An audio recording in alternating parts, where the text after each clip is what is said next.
New videos every day. OBs can be profit-driven from different companies.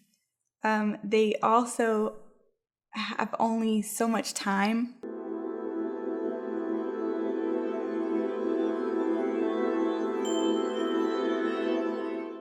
Thank you for tuning in to Alternative Health. I'm your host, Karina Rachel. Today we're discussing natural childbirth and the different choices that we have surrounding the birth of our children. Today my guest is Bethany. She's the founder of A Breathtaking Beginning. Thank you so much for joining me, Bethany. Thank you for having me.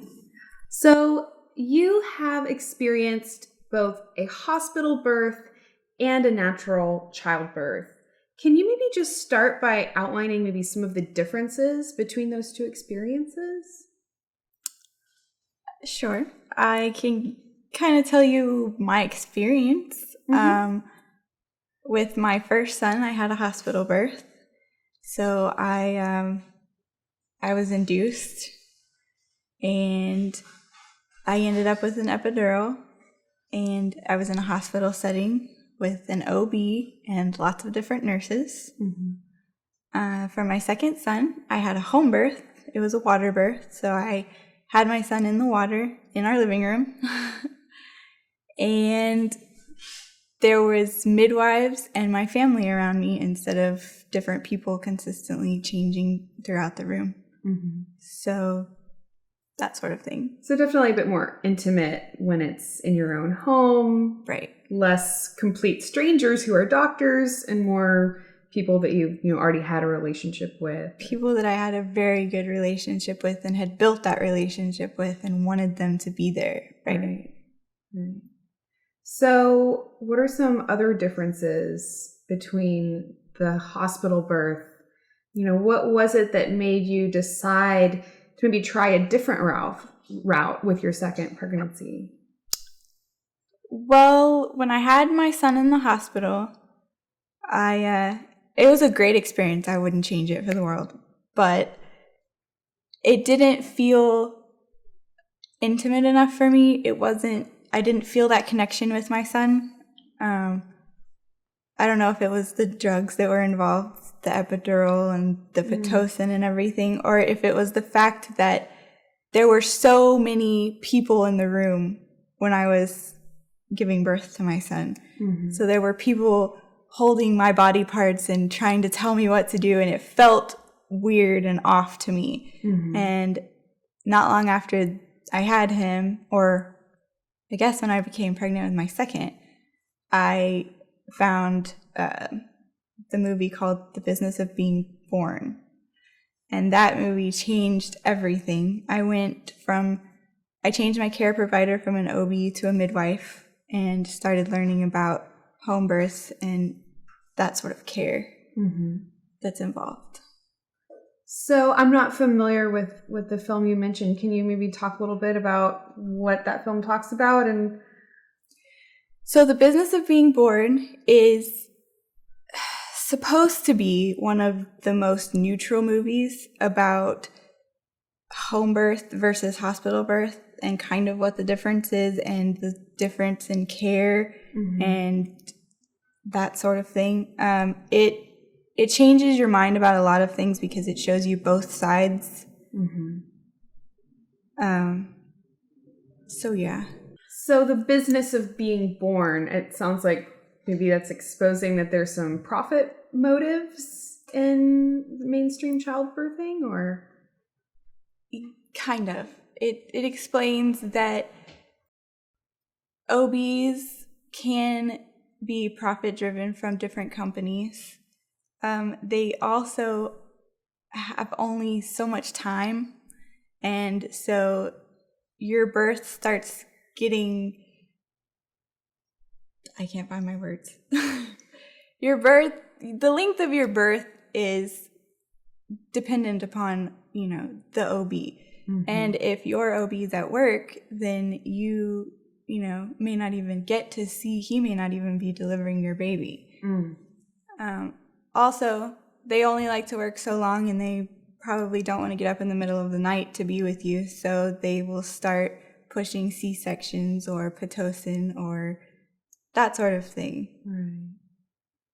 So just in general, there's, and I think that's maybe a good title, The Business of Being Born. Like literally this is a business. There's certain hours of operation. There's only certain hours that they're going to be able to dedicate to you as their patient.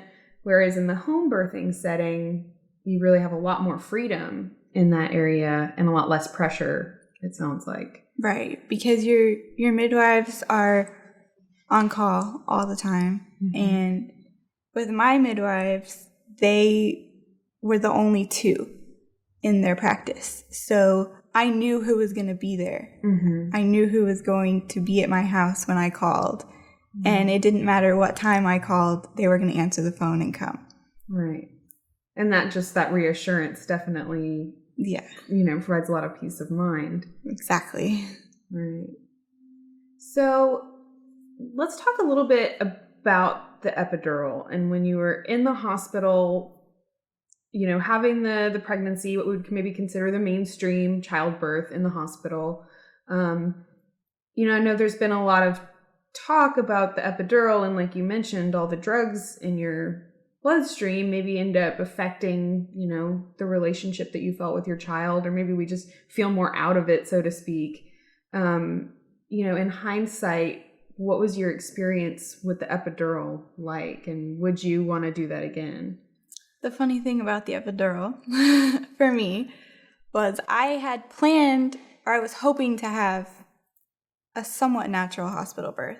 I didn't want the epidural, but my husband left me to go feed the animals at home, and I went into transition, and so I couldn't take it anymore by myself. Mm-hmm. At that point, I was the only person in my room, and so, the pain got overwhelming, and I did ask for an epidural, and I got one. It's way different than I expected. Just as they were giving it to me, my husband showed up again to be there. And, but you are having contractions and you're in pain, and they're telling you to bend over so that they can stick this needle in your back. And it's not pleasant, but afterwards, the pain's gone. And, it was kind of nice, to be honest. I slept for a while. But would I do it again? No, probably not. Especially because I had a home birth and I realized how different and how much better it felt to not have that epidural. Mm-hmm.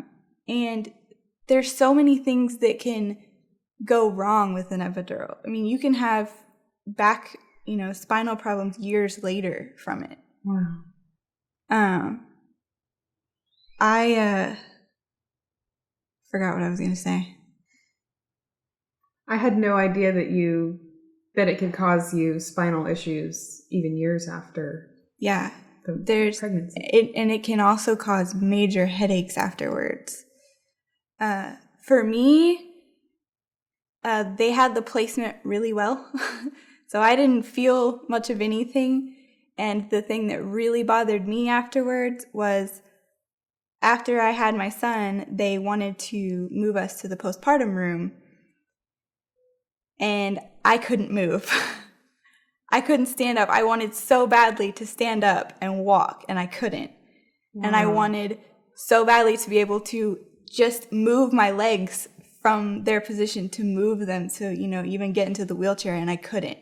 Like, your legs feel like they're asleep, which, mm-hmm. That's the point.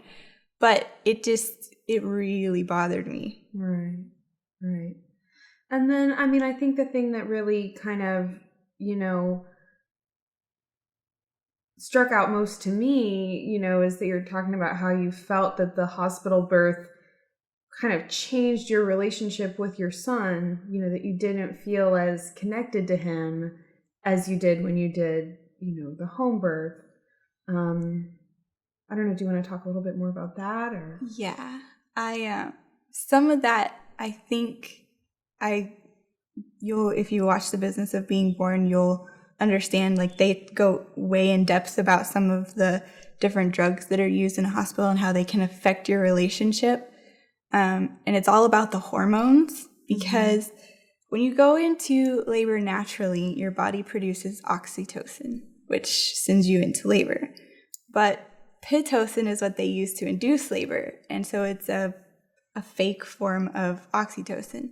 And because it's not the real thing, it can affect your hormones. And they have proved that that can affect your relationship because it's not your actual hormones. It's setting off a whole different course than what your body had planned. I think it had something to do with that because I was induced and I had Pitocin and I had the epidural and I had all of that. But I also think it had to do with the fact that I had my son and they laid him on me, but maybe 2 minutes later, he was gone again. So, they're taking care of him and bathing him, and then everyone wants to hold him and pass him around the room and check him and everything, which is understandable. But at the same time, I had a home birth and my baby never left my side. So it's possible for them to check on the baby and do all of that stuff while, you're still holding him. And that was I think that created a disconnect too.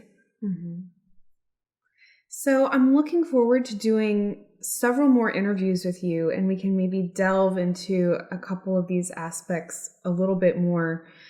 Before we go, is there a website? Like, do you have a website for your business, or is there any way that people can contact you if people would like to learn more? Sure. My website is www.abreathtakingbeginning.com. I also have a Facebook page. Okay. Excellent. Well, again, yes, I look forward to doing a lot more interviews with you. I want to thank you so much for joining me today. Thank you. And Stella for joining us too. Thank you so much for watching. I do hope that you enjoyed this video. Please leave us your comments below. Have you had a natural birth, or is there some experience from your hospital birth that you would like to share with us? We definitely look forward to your feedback and look forward to seeing you again next time. Thank you so much for watching.